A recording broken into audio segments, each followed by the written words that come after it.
Maka ketika itu Nabi Musa alaihissalam menemui dua kelompok pemuda, satu kelompok dari bangsa Kibti, satu lagi kelompok dari Bani Israel. Karena di Mesir itu ada dua bangsa besar. Yang pertama bangsa Kibti, yang kedua bangsa Bani Israel. Bangsa Kibti itu bangsanya kasta Brahma, kelompok-kelompok eselon, pejabat, kontraktor itu Brahma namanya.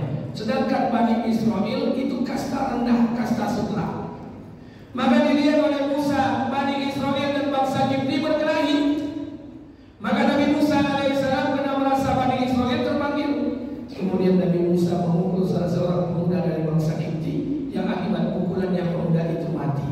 Kemudian Nabi Musa alaihissalam meninggalkan Mesir, takut dengan Fir'aun, kemudian melarikan diri ke kota Madian, 100 km dari ibu kota Mesir.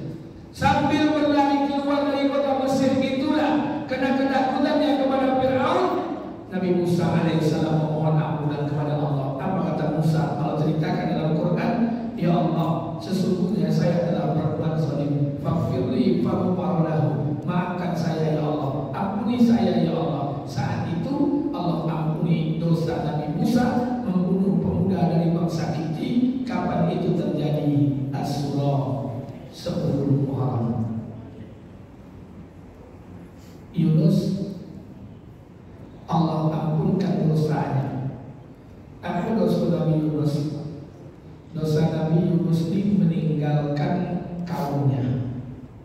Kaum Nabi Yunus ini sangat luar biasa. Allah ceritakan dalam Quran, Yunus ini diturunkan oleh Allah di daerah Nainawa. Nainawa itu Mosul itu Irak Selatan. Diturunkan oleh Allah untuk satu kaum. Kaum itu jumlahnya Allah sebut dalam Quran mi'ati alfi aw yazidun. Allah turunkan Yunus alaihissalam dan diberikan kaum oleh Allah jumlahnya 100.000. Jadi kaum Nabi Yunus itu 100.000. Sesuai dakwahnya para nabi, sunnah dakwah ini, sunnah dakwah itu ada yang menerima, ada yang menolak. Ada yang menerima, ada yang menolak. Ada berdakwah, ada yang menerima, ada yang menolak. Nuh berdakwah, ada yang menerima, ada yang menolak. Hud berdakwah, ada yang menerima, ada yang menolak. Saleh berdakwah, ada yang menerima, ada yang menolak. Ibrahim berdakwah, ada yang menerima, ada yang menolak. Itu sunnah dakwah. Jadi kalau ada dakwah ini, kemudian kita berdakwah, semua orang menerima, hati-hati, saya ragu dengan dakwahnya. Atau sebaliknya. Maka saya katakan demikian, sunnah dakwah itu ada yang menerima, ada yang menolak. Setiap kebaikan itu pasti ada yang menerimanya dan pasti ada yang menolaknya. Tapi Yunus alaihissalam berbeda. Tak berlaku sunnah dakwah ini kepadanya. Kenapa? Nabi Yunus berdakwah kepada kaumnya di Nainawa, 100.000 orang kaumnya, mi'ati alfi. Allah ceritakan dalam Quran, 100.000 orang itu tak satu pun yang beriman kepada Allah. Dakwah Nabi Yunus beda dengan Nabi Nuh alaihissalam. Sebagian besar tak beriman, 83 orang beriman. Tapi Yunus alaihissalam punya kaum 100.000. Itu ke 100.000-nya satu pun tak ada satu pun yang mau beriman kepada Allah. Coba bayangkan. Maka Yunus alaihissalam dikatakan oleh Allah, Yunus ini punya nama banyak. Satu nama Nabi Yunus alaihissalam, yang kedua disebut dengan nama Sohibul Hud, sahabat ikan besar. Yang ketiga, Yunus ini diberi nama Zunnun. Makanya Al-Anbiya dalam Quran Allah memberikan namanya Wazannuni. Zannun itu kata ulama, bapaknya ikan paus atau manusia yang diselamatkan dari perut ikan paus. Jadi mohon maaf saya ingin sampaikan buat kita bersama. Maka dakwah Nabi Yunus alaihissalam kepada kaumnya tak satu pun diterima, tak satu pun diterima. Maka masuk langkah yang kedua. Apa langkah kedua Nabi Yunus? Langkah keduanya berikan ancaman. Apa kata Yunus? Wahai kaumku, kalau kalian tidak beriman kepada Allah, maka Allah akan turunkan azab kepada kalian. Rupanya kaum Nabi Yunus itu orang pasar, pakai ilmu basi banak, basi pakak. Satu pun tak ada yang memperhatikan Yunus, cuek saya. Maka setelah langkah yang kedua ini tidak juga direspon, masuklah langkah yang ketiga. Yunus memberikan ancaman diikuti dengan dan waktu. Apa kata Yunus? Wahai kaumku, kalau kalian tak beriman kepada Allah, akan datang azab dari Allah dalam waktu 3 hari. Dalam waktu 3 hari sudah mulai dibuat dan Nabi Yunus alaihissalam. Kalau 3 hari, kalau kita ukur hari ini hari yang mulia, Rabu, Kamis, berarti Jumat azab akan datang. Maka hari Rabu tidak ada tanda-tanda azab. Kaum Nabi Yunus masih tetap ingkar pada Allah. Hari Kamis masih belum ada tanda-tanda azab akan datang. Nabi Yunus stres, frustasi. Kenapa? Karena ada mitos ketika itu di Nainawa. Kalau ada orang berbicara berdusta, itu kepalanya dipenggal. Hari kedua belum nampak tanda-tanda azab. Ini yang dikatakan Allah dalam Al-Quran.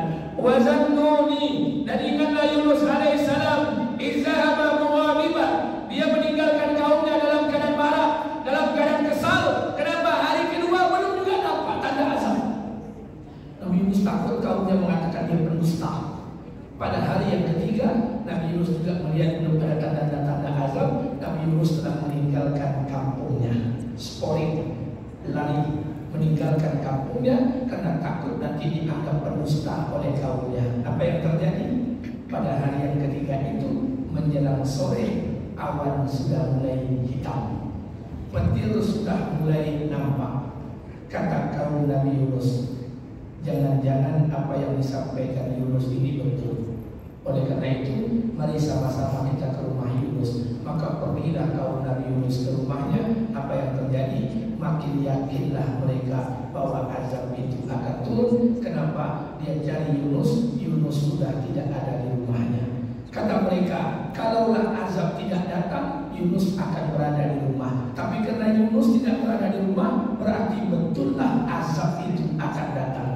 Maka seluruh kaum Nabi Yunus 100.000 orang semuanya bertobat kepada Allah. Mereka pisahkan laki-laki dan perempuan, mereka pisahkan anak-anak, mereka pisahkan binatang, sapi, kambing, jantan, betina, anak-anak binatang. Mereka pisahkan semuanya. Mereka berkumpul dalam keadaan terpisah. Pecahlah tangisan mereka, tangisan bertobat betul-betul sungguh-sungguh di hadapan Allah. Ini yang dikatakan oleh Allah dalam Quran. Tidak ada satu kampung yang kampung itu beriman kepada Allah ketika azab sudah ada di atas kepala mereka, kecuali iman itu menyelamatkan mereka, kecuali kampungnya Yunus alaihissalam. Maka satu kampung itu bertobat kepada Allah. Hebatnya, kaumnya bertobat, Allah hindarkan azab, tapi nabinya lari takut pulang ke rumah. Jadi Allah tuh memang suka memprank kita. Jadi jangan disangka prank itu bahasa unik dan itu bahasa kita. Allah tuh suka memprank kita. Kenapa? Allah tuh suka mengolok-olok hati kita. Kenapa dikatakan dulu ketika Nabi Musa alaihissalam, apa kata Allah? Wahai Musa, apa yang ada di tanganmu itu? Iya Soya, ini tongkatku ya Allah. Dengan tongkat ini aku bisa berjalan. Dengan tongkat ini aku mengambil daun-daunan. Dengan tongkat aku mengembala hewan ternak. Dengan tongkat aku bisa bersandar. Allah bertanya satu, tapi dijawab oleh Nabi Musa dengan 10 jawaban keakuran. Allah paling benci. Apa kata Allah? Wahai Musa, lempar itu tongkat. Dilempar oleh Musa, ubah tongkat menjadi ular. Apa yang terjadi? Nabi Musa dikejar ular yang berubah dari tongkatnya. Berapa lama? Dalam sejarah tercatat Nabi Musa dikejar ular yang besar selama 3 hari 3 malam. Ada yang kalau dikejar ular 3 hari 3 malam? 3 hari 3 malam. Apa kata Allah? Wahai Musa, la takhaf. Kamu jangan takut kata Allah. Jangan takut. Pegang tu ular. Dipegang di Musa ikut ular. Kata Allah, jangan ekornya kau pegang, kepala kau pegang. Dipegang oleh Musa kepalanya, berubah jadi tongkat. Allah itu ingin merubah mindset Musa bahwa segala sesuatu yang mengandung manfaat bisa dirubah oleh Allah seketika itu, bisa mengandung mudarat. Yunus sama, kaumnya bertobat mencari Yunus, kemudian bertobat, sementara nabinya lari karena merasa tidak ada azab di hari yang ketiga. Maka Nabi Yunus alaihissalam pergi. Apa bedanya Nabi Yunus dengan nabi yang lainnya? Kenapa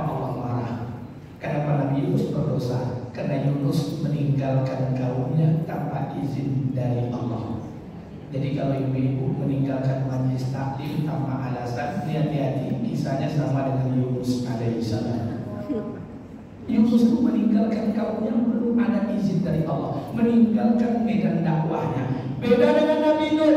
Kalau Nabi Lut, ini maaf, kalau Nabi Lut Allah perintahkan, apa kata Allah? Wahai Lut, sebelum fajar nanti kau tinggalkan Sodom ini, bawa anakmu, bawa istrimu, jalan. Kami akan turunkan azab di Sodom ini. Keluarlah suku Nabi Lut bersama anak istrinya. Apa kata Allah? Wahai Lut, kau jalan terus, jangan kau melihat ke belakang. Tak satu pun yang melihat ke belakang kecuali istrinya. Istrinya pun diazab oleh Allah. Lut meninggalkan Sodom atas perintah Allah, tapi Yunus meninggalkan kampungnya, medan dakwahnya belum diizinkan oleh Allah. Allah marah, tapi marahnya sang kekasih. Sama ibu-ibu bongi ke anak yang paling dicintai. Bongi sayang. Allah marah. Kenapa? Yunus meninggalkan medan dakwah. Apa kata Allah? Naik Yunus ke atas kapal, diundi. Undi pertama keluar Nabi Yunus, undi kedua keluar nama Yunus, undi ketiga keluar nama Yunus. Yunus mulai menangis. Kenapa menangis? Yunus menangis. Dia sudah mengetahui bahwa ini sinyal dari Allah, bahwa Allah murka kepadanya. Itu orang soleh. Kalau namanya keluar 3 kali diundi, dia sudah mulai merasa dia banyak salah dan dosa. Beda awak kalau dulu undi sekali masuk nama awak, undi yang kedua masuk kedua awak, pokok yang ketiga keluar nama awak. Apa kata awak? Rezeki anak soleh. Yunus kalau namanya keluar 3 kali, ini tanda dari Allah bahwa yang dikerjakan itu salah. Maka dilemparlah dari atas kapal Nabi Yunus alaihissalam. Apa kata Allah? Hebat Allah itu. Kenapa saya katakan Allah itu sangat luar biasa memperbaiki hambanya. Allah marah dengan Yunus, ya. Kenapa marah? Meninggalkan kaumnya. Kenapa marah? Meninggalkan medan dakwah. Belum diperintahkan Allah. Tapi ketika Nabi Yunus akan dilemparkan dari atas kapal, yang mengeluarkan nama 3 kali Yunus siapa? Allah. Diundi Yunus, diundi Yunus, diundi Yunus. Dilemparkan. Sebelum dilemparkan, apa kata Allah? Wahai ikan Hud, wahai ikan yang besar, wahai Nun, wahai ikan paus, kata Allah. Sebentar lagi hamba kekasihku Yunus akan dilempar dari atas kapal. Kata Allah, wahai ikan, nanti ketika kekasihku dilempar, kau telan itu kekasihku. Tapi ingat, jangan kau robek dagingnya dan jangan kau patahkan tulangnya. Coba ya, bongi sayang. Pokoknya kalau salah nak bohong, tegur coba, tapi jangan sampai diukur. Bahasanya itu bahasa sayang. Wahai ikan, nanti kekasihku itu akan dilemparkan. Kau tangkap, kau makan dia. Tapi ingat, kau jangan lukai dagingnya dan jangan kau patahkan tulangnya. Kata ulama, Nabi Yunus itu dimakan 2 kali oleh ikan. Nabi Yunus ditangkap oleh ikan yang besar, ikan paus. Berada dalam perut ikan paus. Ikan paus kok dimakan loh di ikan paus ini. Makanya Allah kata-kata zuluman, kegelapan. Zolama ia selimu, zulman, kegelapan yang sangat gelap. Ulama mengatakan pertama kegelapan di malam hari, yang kedua kegelapan di dasar lautan, yang ketiga kegelapan dalam perut ikan. Kira-kira dalam perut ikan itu golong atau torang? Golong atau torang? Dari mana ibu tahu?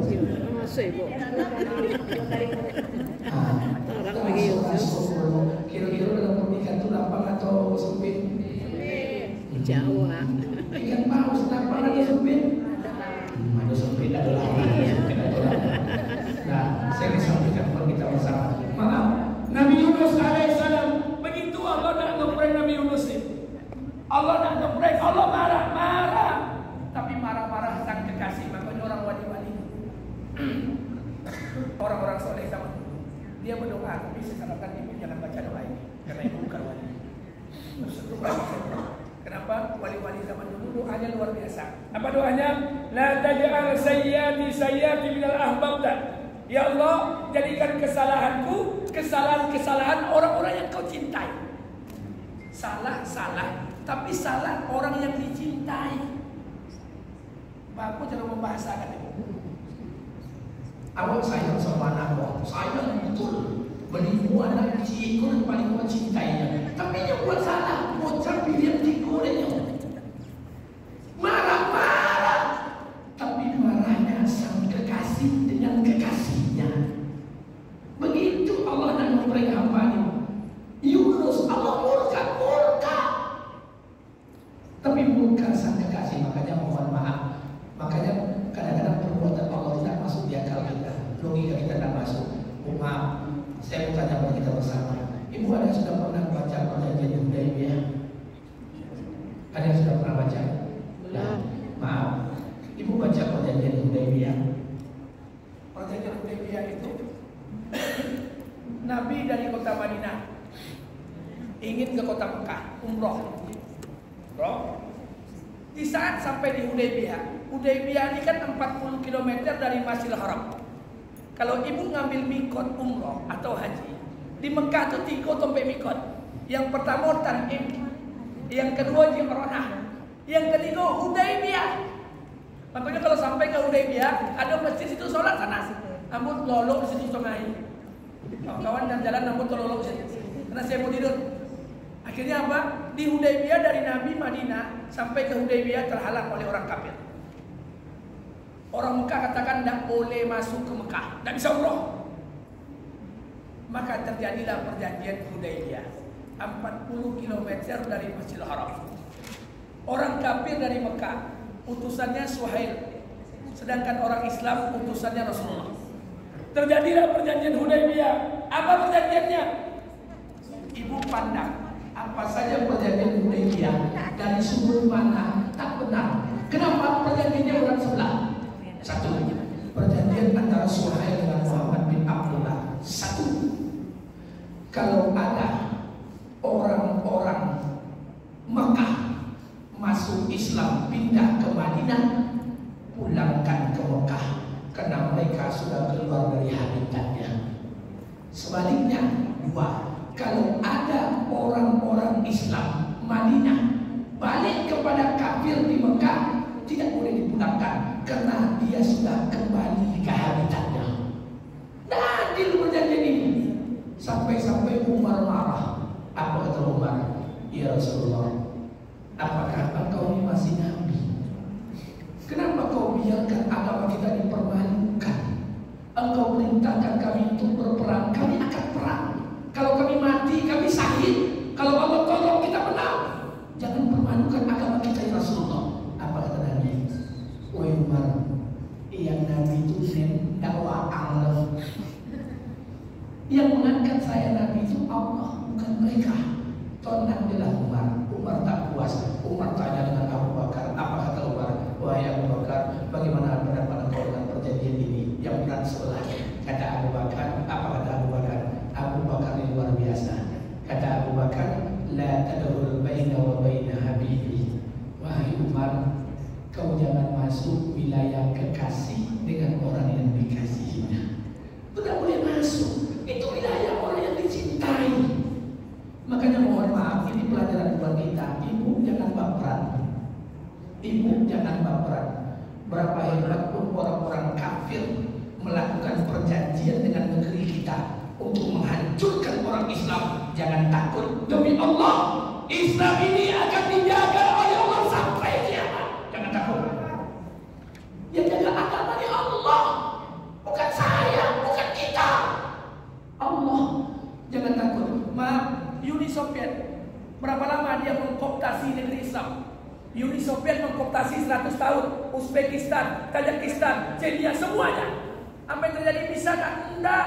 Justru sebaliknya, ketika Uni Soviet negerinya sudah bubar, muncullah Uzbekistan. Ibu pergi umroh hari ini, yang banyak depan Ka'bah itu orang-orang Uzbekistan.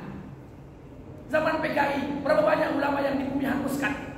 Tapi bisakah dia menekan Islam? Enggak. Pada saat itu muncul ulama-ulama soleh. Pada zaman Belanda banyak orang-orang Islam yang dihancurkan. Tapi bisakah dia mendekat Islam? Tidak. Pada zaman Belanda muncul ulama-ulama besar. Hari ini tidak ada yang mendekat Islam. Tapi apakah ada ulama yang lahir sehebat dan sekelas ulama dulu? Jadi jangan takut. Islam akan jaga Allah sampai kiamat. Cuma nama kadang-kadang masalah. Kalau tidak kita senang, siapa lagi akan menghidupkan agama? Agama itu kadang-kadang. Agama ini Allah akan jaga. Jadi jangan baperan. Biasa-biasalah. Orang yang ibu Ustaz ketua KPU selingkuh, lo santai lah. Pejabat dan selingkuh itu banyak. CEO dia yang nasib sial. Maka saya katakan bahwa kita bersama ini bukan cerita baru. Saya ingin sampaikan satu persatu keburukan demi keburukan itu. Maaf, ibu yang ngaji di sini apakah ibu semua baik? Tidak. Saya yang memberikan kajian apakah saya baik? Tidak. Hari ini orang mencintai saya, hari ini orang bersalaman dengan saya, hari ini orang minta foto dengan saya. Kenapa? Karena Allah masih tutup aib-aib saya. Kalau Allah sudah buka aib saya, apa ada saya? Kita punya keburukan. Kalau seperti ini masalah. Maka saya minta pada kita bersama jangan baperan. Jangan terlalu baperan. Agama ini akan dijaga oleh Allah sampai hari kiamat. Baik, terakhir saya sampaikan pesan.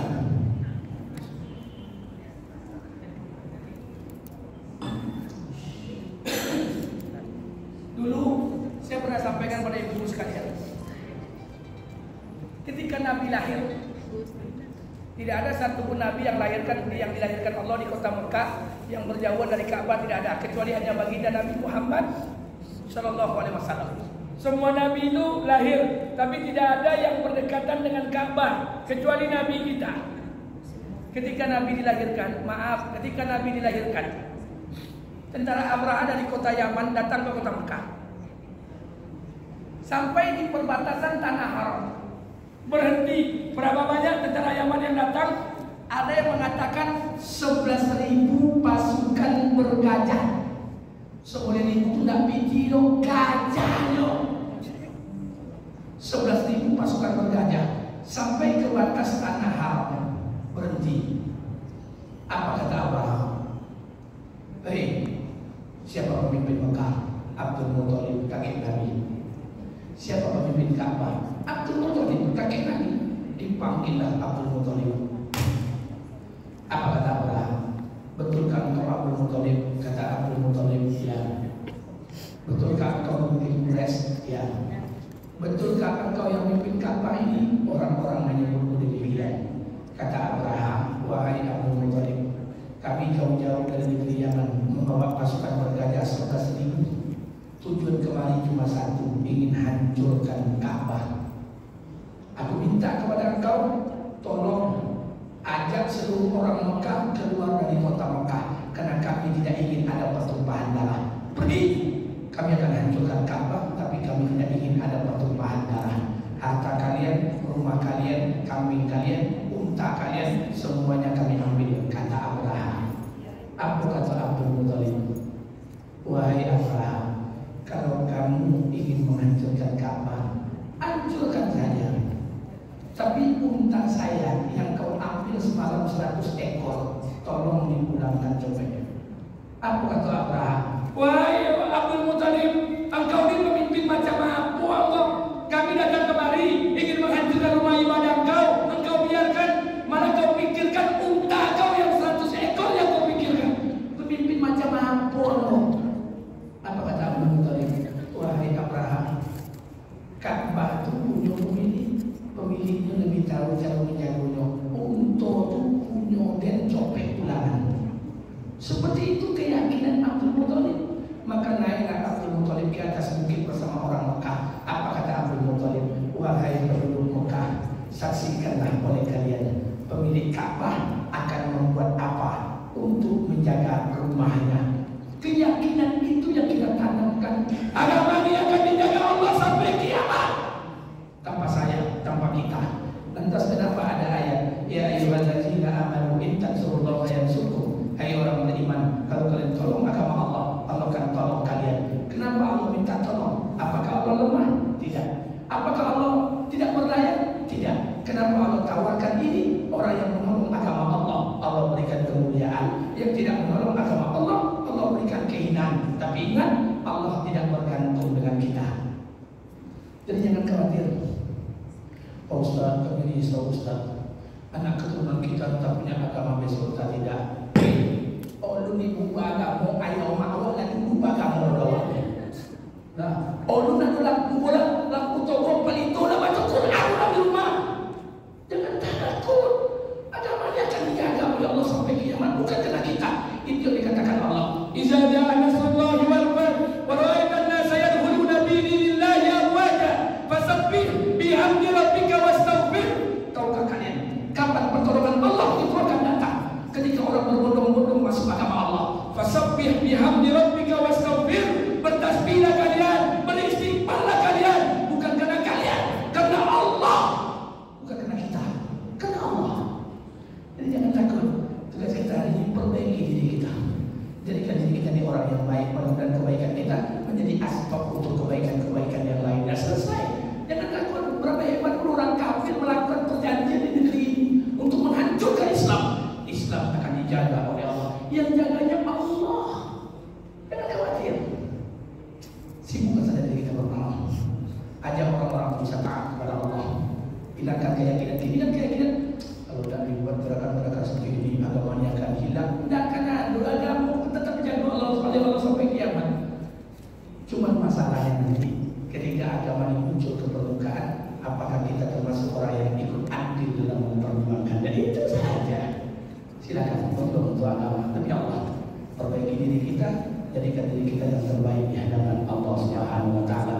Mudah-mudahan ini berkah. Sekali lagi saya sampaikan kepada kita bersama, satu, di momentum Muharram selain memperbanyak ibadah puasa, perbanyak minta ampunan kepada Allah. Karena mohon maaf, kapan Nabi Yunus diselamatkan oleh Allah dari perut ikan yang besar, itu terjadi Asyura sebelum Muharram. Yunus mendapatkan ampunan.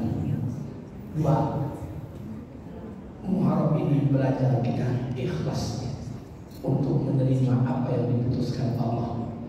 Ada anak Ustaz Nabi yang ikhlas dengan Nabi yang tidak ikhlas? Aduh. Nabi yang ikhlas Ibrahim, puncak pengorbanan yang paling tertinggi. Makanya Ibrahim dikatakan Abul Anbiya, bapaknya para nabi. Kapan puncak pengorbanan Ibrahim ikhlas yang tertinggi? Ketika Ibrahim menyembelih anak kandungnya yang diratifikasi menjadi pelaksanaan ibadah haji dan umroh, penyembelihan hewan kurban. Itu puncak pengorbanan satu orang nabi, mengorbankan anak kandungnya. Ibrahim ikhlas. Tapi maaf, apakah setelah Ibrahim masih ada keikhlasan? Kita lihat. Ibrahim dari bini yang pertama namanya Sarah. Sarah punya anak Ishak. Ishak punya anak Yakub. Yakub pun cucunya Ibrahim. Yakub ini punya anak 12 orang. Salah satunya diangkat dari Nabi Yusuf. Ibu baca kisah Nabi Yakub. Ini maaf, baca kisah Nabi Yakub. Nabi Yakub itu punya anak 20 orang. Yang paling kecil Yusuf. Waktu kecil Yusuf mimpi. Apa mimpinya? 1 bulan, 1 matahari, 11 bintang sujud di hadapannya. Maka mimpiku disampaikan kepada ayahnya Yakub. Wahai ayah, tadi malam aku mimpi. Mimpiku itu 1 bulan, 1 matahari, 11 bintang sujud di hadapanku. Ayahnya Nabi Yakub tahu arti mimpi ini. Kata Yakub, anakku ini akan dijadikan Allah Nabi kelak. Maka karena setelah mimpi itulah Yakub berkata, wahai Yusuf, jangan kau ceritakan mimpimu kepada saudaramu. Mulai saat itulah Yakub memberikan perhatian khusus kepada Yusuf yang diangkat dari Nabi ini. Akibatnya seboleh orang itu merasa kecewa. 2 boleh adik-beradik, si Yusuf yang paling disayangi, 11 ini merasa kecewa. Karena kekecewaan 11 inilah 11 orang ini mencelakakan Yusuf alaihissalam. Kan itu cerita dalam Quran. Sampai pada akhirnya, sampai pada akhirnya 11 orang itu mencelakakan Yusuf, memasukkan Yusuf ke dalam sumur. Pakaian Yusuf dilumuri dengan darah binatang. Kemudian 11 orang datang kepada ayahnya Yakub. Wahai ayah, kami tadi membawa pemain-main adik kami Yusuf, tapi kami abang yang tidak bertanggung jawab, abang yang tidak berguna. Adik kami telah dimakan binatang buas ayah. Maafkanlah kami. Apa kata Yakub? Wahai anak-anakku, jujurlah berkatalah kepadaku, aku akan mintakan kepada Allah ampunan untuk kalian. Pertanyaannya, apakah Yakub dan tahu kejadian? Tahu. Apakah Yakub dan tahu apa yang terjadi? Tahu. Buktinya Yakub berkata, wahai anak-anakku, berkatalah jujur kepadaku, aku akan minta Allah mengampuni kalian. Coba bayangkan, apa kata anaknya 10 tahun? Wahai ayah, kami ini ingin jujur, tapi kami tahu ayah tak akan percaya dengan kami. Kok bahasa orang terbentuk. Jadi kalau ibu suka kawan, sebenarnya mau dari bukan nak jujur deh. Tapi kalau nak bukan percaya, hati-hati terbentuk. Nah, ini bahasa anak-anak Nabi Yakub berkata, sebetulnya kami ingin berterus terang ayah, tapi kami tahu engkau tidak akan percaya kepada kami. Berapa lama Nabi Yusuf berpisah dengan Yakub? Yakub kehilangan anak satu-satunya 27 tahun. Sampai Nabi Yusuf diangkat jadi Perdana Menteri. Menangis Yakub selama 27 tahun. Sampai tangisan Nabi Yakub membuat matanya buta. Ada yang awak menangis sampai buta. La ilaha illallah. Ketika Yusuf diangkat dari Nabi, Yusuf bertanya kepada Jibril. Apa kata Yusuf? Wahai Jibril, bagaimana kabar ayahmu ya? Kata Jibril, ayahmu sehat, tapi matanya telah buta. Kata Yusuf, kenapa buta? 27 tahun dia menangis merindukan engkau, wahai Yusuf. Kenapa dia bisa begitu? Apa kata Jibril? Seandainya ayahmu Yakub mengikhlaskan kehilangan anak yang dicintainya saat itu juga, maka Allah akan datangkan Yusuf saat itu juga, sebagaimana ikhlasnya Ibrahim menyembelih anaknya saat itu juga Allah ganti Ismail menjadi kambing. Bayangkan Ibrahim ikhlas, yang 27 tahun menangis. Kita belajar untuk ikhlas, menerima apa yang diputuskan Allah. Belajar ikhlas, apa yang terjadi terjadi. Sedikit demi sedikit kita belajar ibu sekali yang dimuliakan Allah. Kita belajar untuk mengikhlaskan apa yang terjadi. Di Muharram ini kita ikhlas. Apa yang terjadi di kehidupan kita dunia ini ikhlas, sukses bukan tidak sukses. Karena boleh jadi apa yang kita harapkan dan cocok dengan hati kita. Apa yang kita inginkan dan cocok dengan ekspektasi kita. Apa yang kita inginkan dan cocok dengan apa yang dikabulkan Allah. Ada orang lain mengadu dengan saya, Pak Ustaz, kami punya anak 3, mohon maaf saya punya teman, tapi nanti boleh dipotong videonya. Saya punya teman, ayahnya punya anak 5 orang laki-laki, lahir yang konem, anak yang konem. Anakku laki-laki belum saking bohongnya ayahnya pengen anak betina, anak jantan yang terakhir pun tak ada dinamo dia tu. Karena keputusan Allah tu tak cocok dengan hati awak. Ikhlas. Saya sampaikan di luar pengetahuan kita, di luar kemampuan kita.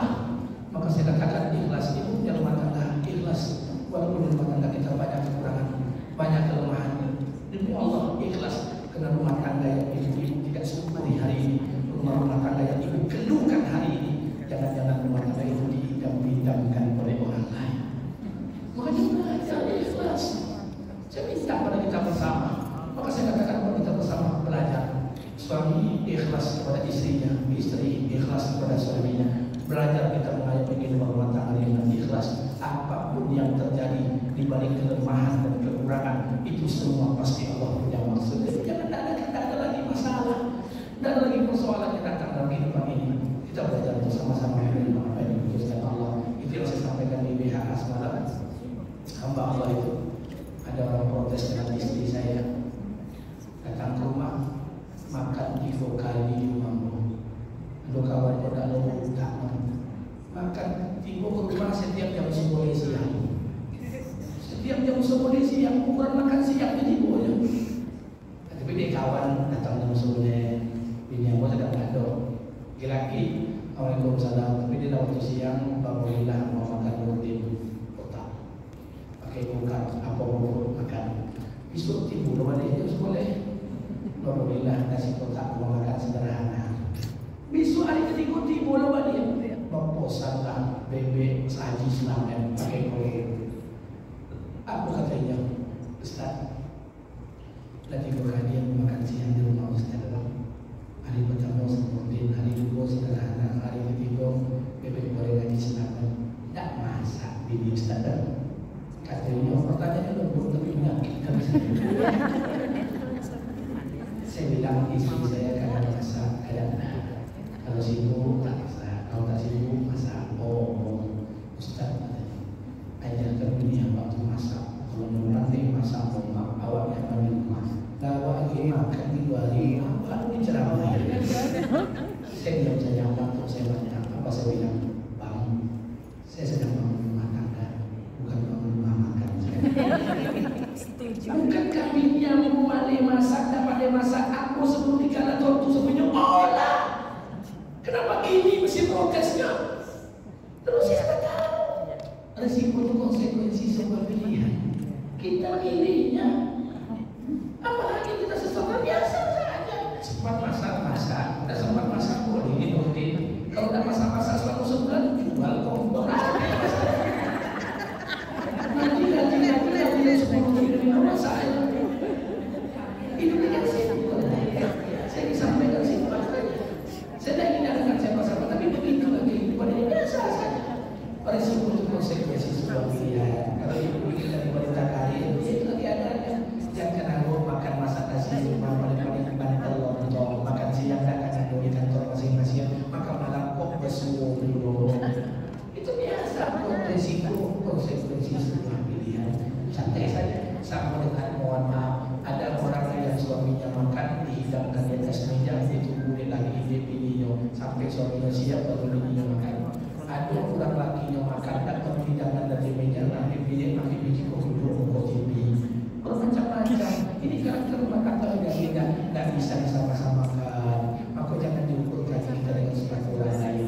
Kemudian suami orang mesra bergandengan tangan sama istrinya, jogging car free day hari Minggu, hati-hati jangan diklaim orang tua dia. Jangan-jangan tadi malam baru berantem bersama. Tidak bisa. Tidak bisa. Kita ukur sepatu kita dengan kaki orang lain, tidak bisa. Makanya saya ingin sampaikan buat kita bersama, nikmati saja apa yang Allah berikan pada diri kita. Alhamdulillah. Maka saya katakan istri saya cantik, alhamdulillah. Kalau saya berdoa perempuan lain yang lebih cantik pada istri saya, mungkin saya tergoda. Tapi kalau di bawah rata-rata, sorry ya. Istri saya cantik, siapa lagi yang memuji istri kita bukan kita? Oh, walaupun kecantikannya ada kelemahan, ada kekurangan, pasti. Karena istri saya bukan bidadari, saya juga bukan para nabi, pasti. Kalau seperti ini aman dia. Maka jangan jadikan majlis taklim sebagai sarana untuk apa? Menutupi kelemahan kita. Adik ngaji bang, karena ngaji tidak masak, ini tidak betul juga. Bukan masak-masak. Tidak tolong masak polisi, tidak datang ngaji. Jadi jangan bangun maksiat itu dengan syariat. Kapan lagi ada untuk ilmu agama? Ya sweet. Maka saya katakan kalau kita bersama kita belajar untuk ikhlas dalam menerima apa yang diutuskan Allah. Mudah-mudahan ini berkata kita bersama. Sebelum saya tutup, saya berikan kesempatan yang ingin bertanya. Saya mudahkan dengan segala program. Silakan.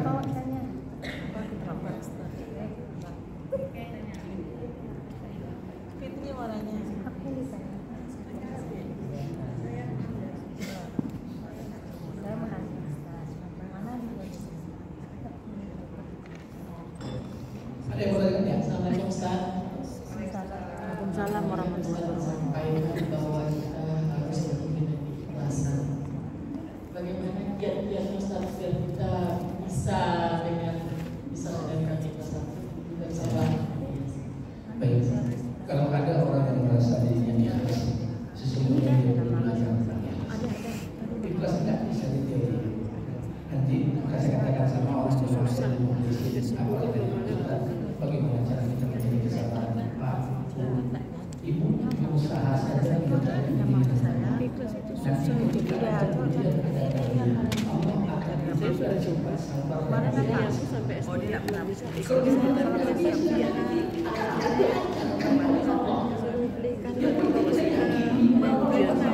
ada orang tanya dengan saya, Ustaz pernah tak berjoga sama bini? Saya bilang pada Ustaz tak pernah berkelahi, walaupun bawa tak pernah familiar, suku, lama betul. Berapa banyak Ustaz yang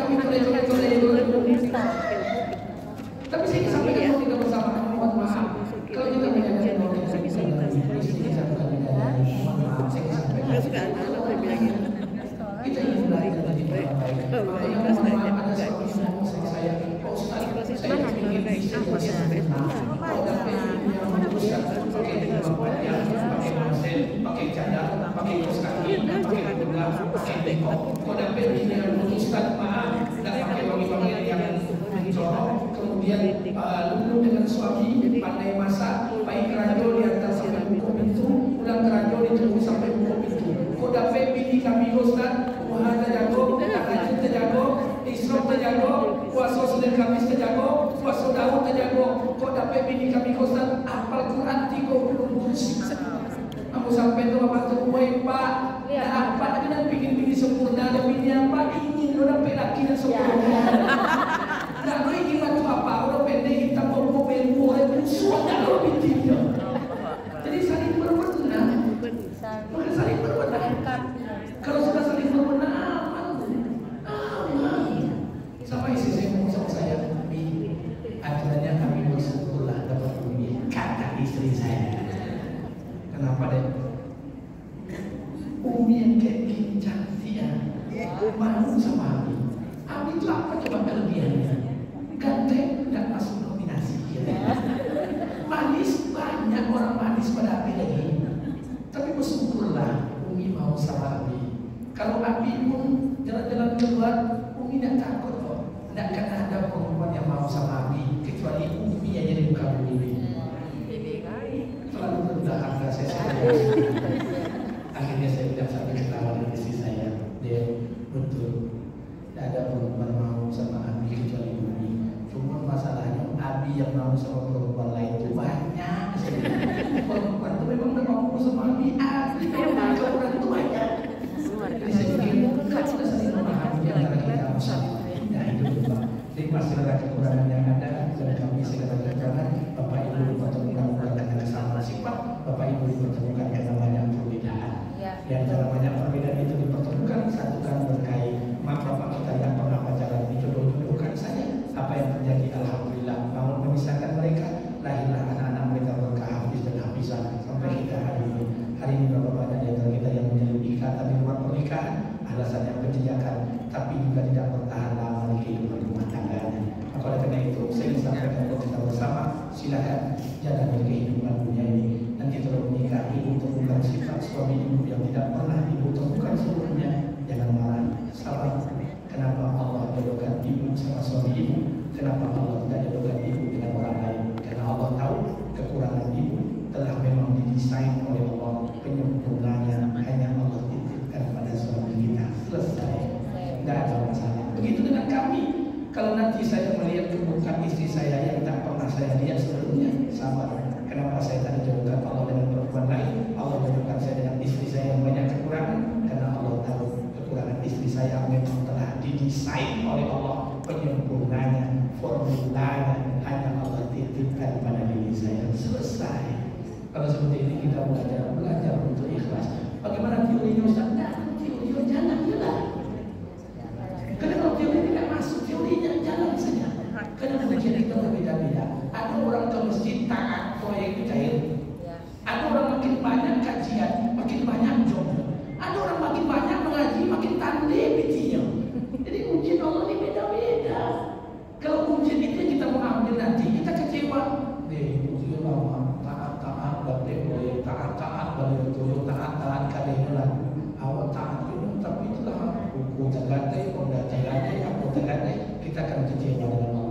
Karena ibu datang ke masjid ini bukan untuk kaya, ibu datang ke masjid ini bukan untuk sugih, ibu datang ke masjid ini bukan untuk dipilih. Kita ke masjid, kita hamba. Tugas hamba sujud. Dengan siapa sujud? Dengan Rabbul Izzati Azza wa Jalla. Selesai. Persoalan kita sujud, Allah kasih kita jabatan, itu urusan Allah. Persoalan kita sujud, Allah ambil kekayaan kita, bukan urusan kita. Tugas kita hamba, hamba itu tugas saya sujud. Selesai. Ini simpel-simpel saja. Kalau mudah-mudahan ini yang berkah bagi kita bersama. Baik, ada yang lain? Ya. Dalam membedakan kata dalam keluarga, kata ke anak atau ke saudara, ada kata kasih dan sayang. Kalau kasih katanya bisa untuk semua orang atau semua anak. Kalau yang sayang itu beda. Kayak mana membedakan bahasa itu? Baik. Kalau saya tanya dengan ulama tasawuf, kenapa Allah menggunakan kata Ar-Rahman Ar-Rahim, kasih dan sayang? Apakah